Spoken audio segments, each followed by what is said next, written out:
Hello guys! Hello guys! Hello guys! Hello guys! Hello guys! Nandito na naman tayo ngayon sa Trev Electrical. Mangyayari ngayon, gagawa ko ng video para ituro sa inyo ang kaunting kaalaman.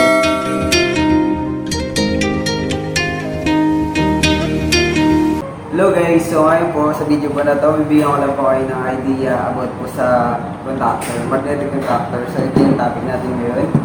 So, guys, kasi marami nagtatanong sa mga video namin, ano ba yung contactor? So, and paano siya nag-work, paano siya ginagamit. So, guys, so nag-search tayo sa Google para sigurado tayo. And babasahin ko po siya. A contactor is an electrical device which is used for switching an electrical circuit on or off. So, generally, these electrical devices feature multiple contacts. These contacts are in most cases normally open and provide operating power to the load when the contactor coil is energized. Yung contactor daw guys, and ginagamit siya for switching on and off sa load natin. So guys, sa magnetic contactor guys, dito makikita po natin, meron po siyang mga tagging dito, and line 1, line 2, line 3, kasi usually ginagamit talaga yung magnetic contactor sa mga 3-phase. Ayan. Pero 3-phase mo na ito, pwede nyo siyang magamit sa single-phase din po. Bali, yan, pwedeng gamitin nyo yung line 1, line 3, or line 1, line 2. Ayan, depende po sa inyo. So, dito meron siyang normally open. So, may ibang klase din po tayong magnetic contactor, guys. So, ito, yung hawak ko po ngayon ay S0. So, normally open lang po siya. Wala siyang normally closed na kasama.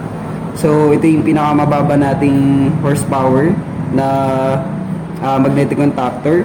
So, dito, and may malalaki po tayong magnetic contactor dito. Ayan. So, depende po kung ilang horsepower yung load nyo, and nakadepende din po dun yung horsepower na gagamitin nyo pong magnetic contactor. Ayan. Bali, ayan, may sample na rin tayo. Malalaking contactor natin. So, ayun guys, dito, sa contactor, hindi po mawawala ang A1 tsaka A2. So, ano yung A1, A2? So, ito po yung coil natin. Nakakonect po sa coil natin. So, kapag gagana po yung coil natin, kapag sinuplayan po natin yung A1 tsaka A2. Ayan. Bali, mangyayari, kapag may supply na po yung A1 tsaka A2, eto mag-on na po siya. Ayan. Mag-on na po siya. At dito, eto yung line 1, line 2, line 3 na yan. Magko-connect na siya dito sa T1, T2, tsaka T3. Ito yung load side naman, guys. Ayan, load side kapag wala pa po siyang overload. So, ayan, ibang topic naman po yung sa overload niya. Ayan, sana po naunawaan nyo po. Ayan. Balik kapag nag-on na, guys, nag-energize na yung coil. Ayan, didikit na po yung magnet. Ayan. Tapos, dito magkakaroon na siya ng supply na rin, yung load side. And doon na po gagana yung motor or anumang pong load na nilagay nyo po dito sa load side. Ayan. So, para makita nyo rin po yung laman nito, bubuksan po natin siya. So, tingnan natin yung pinakaloob niya.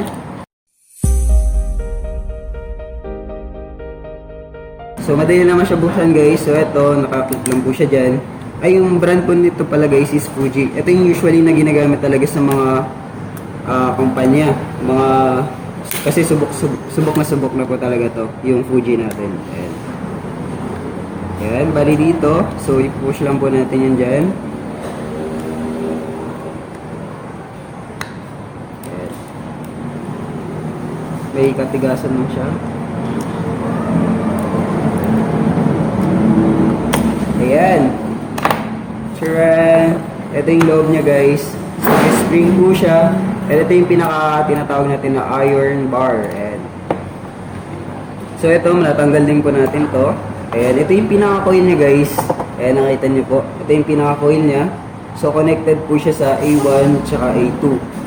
So, ito din po yung iron bar niya. Ayan. So, nakalagay na yan dyan.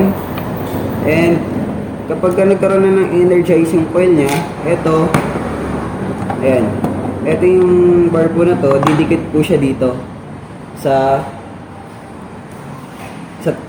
top ng magnetic contactor nga ito. Kasi ito yung sa baba niya, ito yung sa taas. So, balik kapag na-energize to, yung coil niya, so, magmamagnet po siya dyan. Ayan. Mag-energize siya dyan. Then, ito, magkakaroon na siya ng supply. Magko-connected na po siya. Ayan. Bali, kaya siya tumakbo. So, ayan. Basic na yung laman niya. Ito yung spring niya. So, ayan, kung may question po kayo dito guys, comment down below po kayo. So, ngayon, susubukan din po natin siya. Gamit lang yung start button natin. Kasi, ayan, meron siyang normally open lang. So, subukan po natin siya.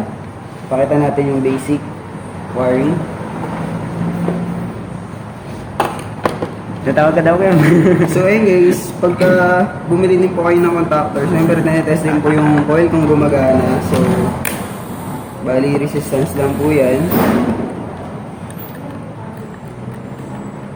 Yan, may reading po siya, ibig sabihin na gumagana po yung coil natin. So kung wala po siyang reading, ibig sabihin sira po yung coil natin or ayan po, sunog na po siya, something like that. Yan. And dito guys, pwede rin po natin matester yung normally open po niya. Pagka normally open po siya, so hindi siya connected. Ayan. Okay guys, wala siyang reading. So kapag nag-on na siya, yung contactor niya, magna-normally close na po siya. Ayan, tingnan po natin. Ayan. Pagka nakapatay siya, normally open lang siya. Pagka naka-on siya, normally magiging normally close siya. Ayan. Ayan. Susubukan po natin siya. Gagamit tayo ng start button. So, ito guys yung ano niya, normally open. Ayan. Bali, pwede rin po natin siya matester kung normally open ba siya. Bali, may mga nakalagay naman po yan dyan guys sa push button pag bumili tayo. NO. Ibig sabihin po na NO, normally open. So, dapat wala po siyang connection. Ayan. Pag tinester natin siya, wala siyang connection. Pero pag pinindot natin siya, dapat meron. Ayan. Co-connected siya pag pinindot. Ayan. So, subukan natin siya ngayon dito sa contactor natin. So, madali lang naman siya guys.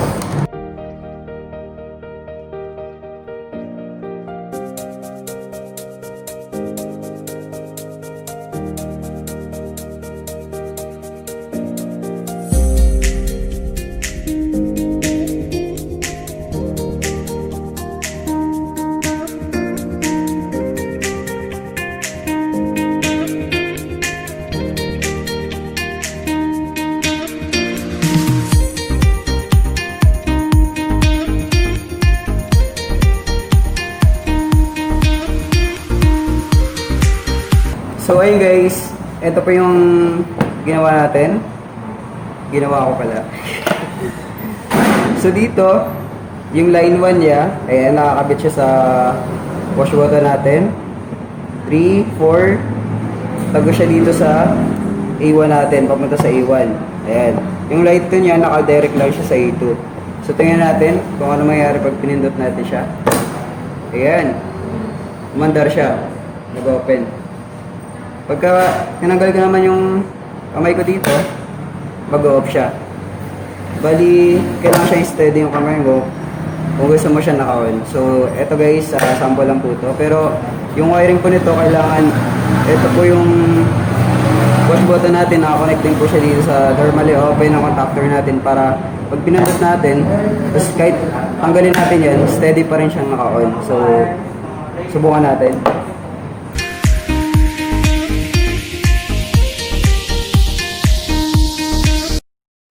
So ayun guys, kanina nang dinirect natin siya, di ba po? Ganyan nangyari. Pag pinindot natin siya mag-on, pag tinanggal natin siya mag-off. So dapat po, pag pinindot natin siya, steady lang siya dapat. So ganito yung gagawin natin. Kailangan, dito po meron siyang connection dito sa normally open natin, dito sa mismo sa contactor natin. So, ito po, pakita natin. Pass forward lang siya. So mamaya guys, discuss ko siya. Sumita ng diagram mismo para makita niyo po talaga siya.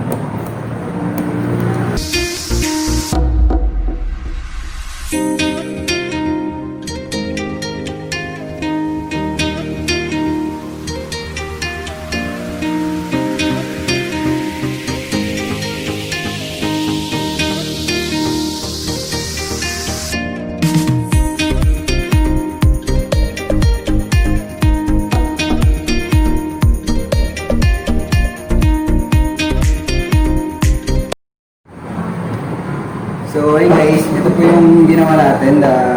Nilagyan na po natin ng push button, normally open, tapos kinalik po natin siya dito sa normally open ng contactor. So, yung line 1 dito sa 3, tagos po siya dito. Yung line 1 may nakatap po siya, pupunta siya dito sa normally open ng number 13 ng magnetic contactor, and yung number 4 naman po dito sa push button natin, and dalawang wire nakatap, yung isa sa A1, yung isa sa dito sa number 40 natin. So sa diagram guys, and so iyan na natin, drawing na rin natin guys para ayun, makita nyo po talaga siya.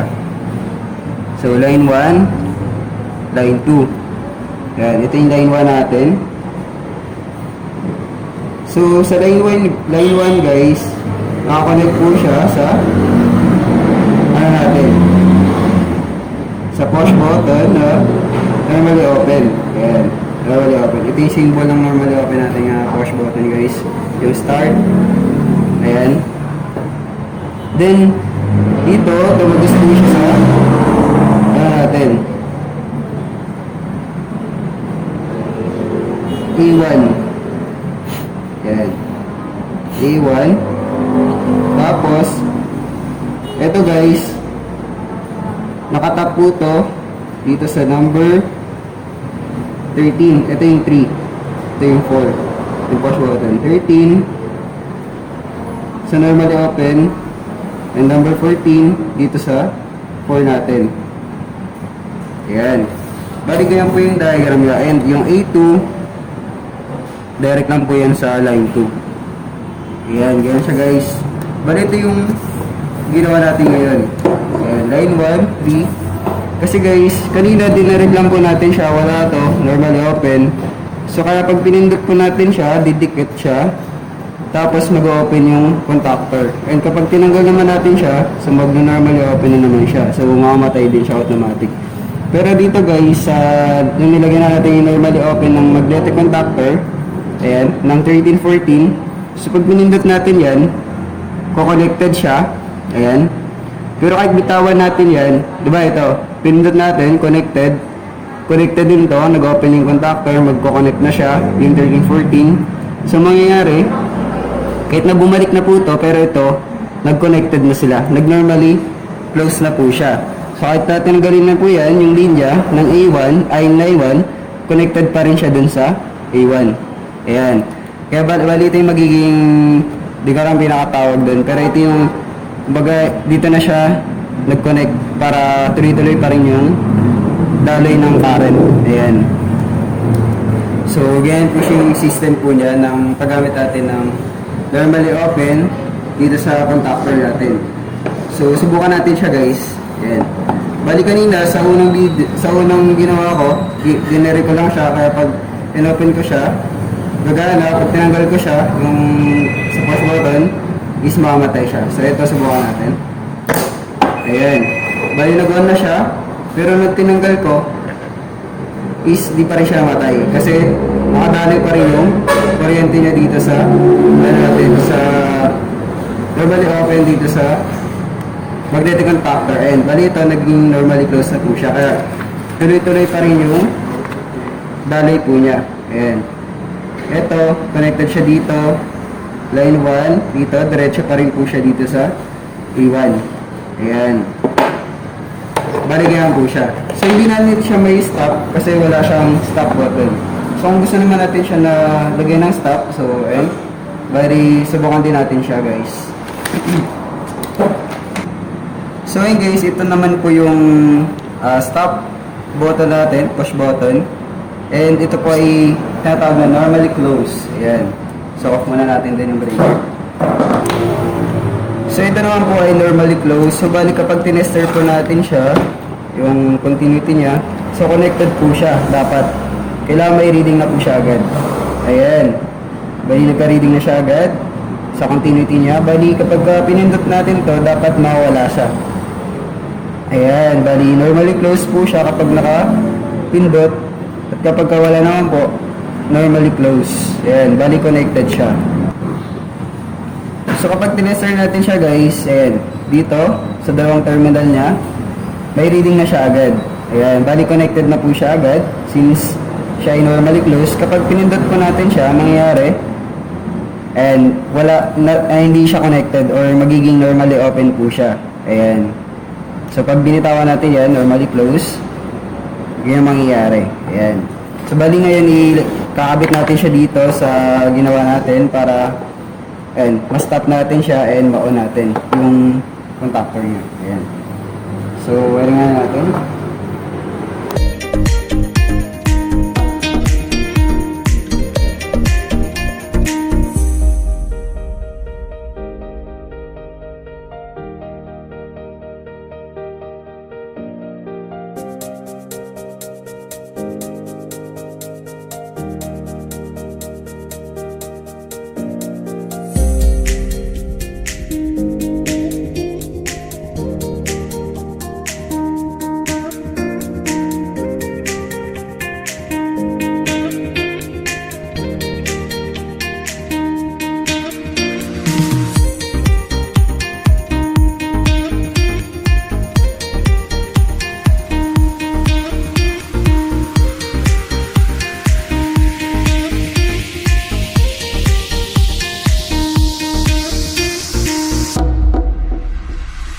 Yan. Bali yung ginawa natin ngayon guys, ito yung connection natin.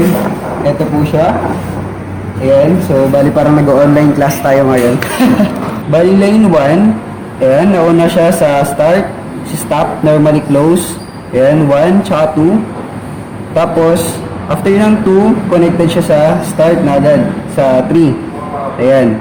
3. Tapos, nakatap yung 3 sa number 13 ng MC or magnetic contactor na normally open. Then sa 4 naman ng start, nakatap din yung 14 ng normally open na MC or magnetic contactor. Then sa 4, ayan, pwede siya dito sa 14 or 4, papunta siya kay A1 ng magnetic contactor kasi connected lang naman yan. So then yung A2, ayan, direct na siya sa line 2. So, ito naman guys, madalas ito yung ginagamit talaga natin sa mga control. Kailangan may stop talaga siya. So, pinakita ko lang kanina, para isa-isayin talaga natin kung paano yung connection or function ng bawat push button natin. Ayan. Susubukan na po natin.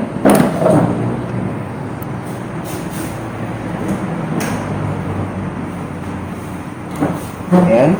So, start natin guys. Ayan. Start. Tapos, stop natin. Ayan, stop din siya. So, para ma-visualize nyo po talaga na gumagana yung motor, so, lalagyan po natin siya ng load. Ayan. Load natin yung ilaw. Ilaw muna. Bali, pang single phase. Single phase lang to. So, open na natin.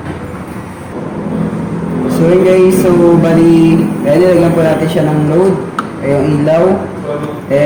And syempre may mga binago tayong connection. So pakita natin sa diagram para ma-visualize nyo kung paano siya ginawa. Ayan. So sulat natin ulit. So actually guys,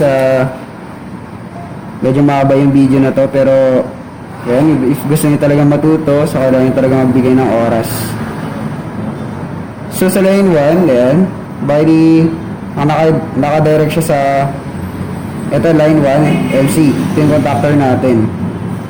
So, pumunta siya kay stop. Yung kanina, same thing pa rin guys kanina. Sa natin, diagram natin. So, ayun guys, ito po. Ilagyan po natin siya ng load. Bali, nag-jumper lang po tayo sa A2 papunta sa line 3. Kasi para, since single piece lang naman siya, so kahit line 1 tsaka line 3 gagamitin natin para medyo malayo yung distansya, tag dito. Hindi siya delikado na mag-short since may pagitan siya, medyo malaki yung space sa pagitan niya. Since single phase lang naman siya. Ayan. So ayun guys, subukan na po natin siya para ma-visualize nyo yung load natin na gumagana. So on natin. Ayan. Gumagana yung motor. Stop natin. Ayan. So, Ayan, ganyan naman siya guys. And, yung may naging question po kayo dito, comment down below.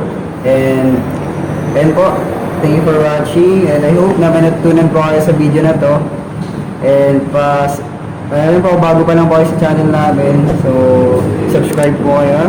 Gusto niyo pong matuto pa sa mga ibang connection po when it comes to motor control. So, marami pa kaming gagawin tuturo sa inyo. So, yun po. Yun lang po. Thank you sa panonood. Ingat po kayo palagi.